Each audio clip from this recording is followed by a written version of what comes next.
Hi friends, ఇవాళ మీకు వినాయకులు తయారు చేసే పద్ధతిని చూపిస్తున్నాను. మొదటగా ఏం లేదు, దీంట్లో ఫస్ట్ వినాయకుడికి సంబంధించిన అచ్చులను తీసుకొని దానికి సంబంధించిన మెటీరియల్ తోటి మంచిగా చేసుకొని ఆ అచ్చుతోటి దాంట్లో కొబ్బరి పీచుని తీసుకొని ఆ అచ్చులో నింపుతారు.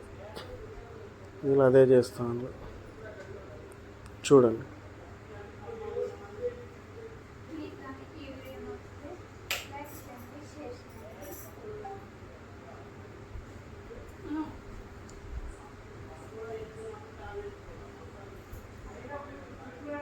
మొత్తం అచ్చులో నింపుతారు అన్నట్టు. అచ్చులు ఉంటాయి, వినాయకుడికి సంబంధించిన అచ్చులు. దాంట్లో పొక్కలు రాకుండా మంచిగా ఆ యొక్క ఐటమ్ మంచిగా రావాలంటే ఆ అచ్చులో ఆ యొక్క జిప్సమ్ టైప్ ఉంటుంది ఒకటి, మొత్తం పౌడర్ లెక్క. దాన్ని నీళ్ళ లెక్క చేసి మంచిగా పోస్తారు.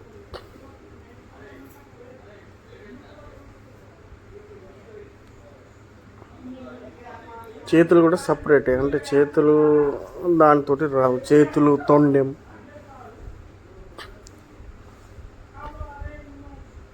చేతులు సపరేట్.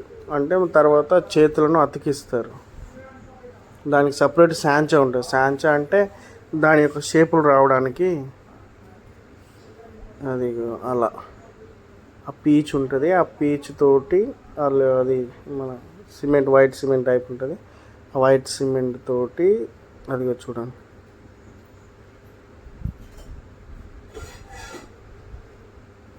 అది ఆ అచ్చుని మంచిగా నింపుతారు.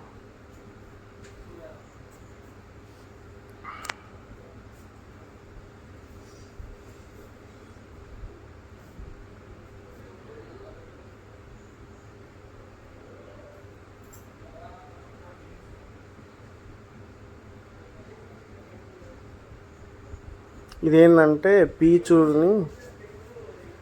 పీచుని మంచిగా అది లేకుండా చేసి, చిక్కు లేకుండా చేసేదా మిషన్ పడతా ఫస్ట్ ఆఫ్ ఆల్. ఇలా అచ్చుని మంచిగా నింపుతారు అన్నట్టు.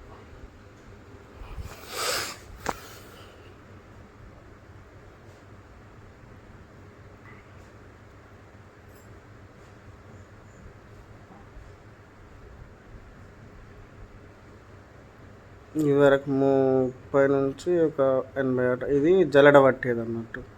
జల్లెడ అంటే ఆ పీచు మొత్తం చిక్కులు కాకుండా మంచిగా మిషన్ తోటి చిక్కులు వెళ్ళిపోయే విధంగా చేస్తారు.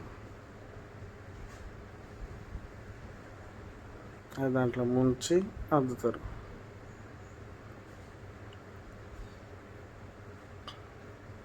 ఒక్కొక్కటి దాదాపుగా 10 ఫీట్లు ఉన్నాయి, 8 ఫీట్లు ఉన్నాయి. 8 ఫీట్లు చేస్తున్నాం, 2, 3 ఫీట్లు, 5 ఫీట్లు, 6 ఫీట్లు, 8 ఫీట్లు, 10 ఫీట్లు, మొత్తం 10 ఫీట్లు భారీగా ఉన్నాయి, మొత్తం పెద్ద పెద్ద. ఇది అయిన వెంటనే మళ్ళీ కలరింగ్ వేసేటోళ్ళు వస్తారు.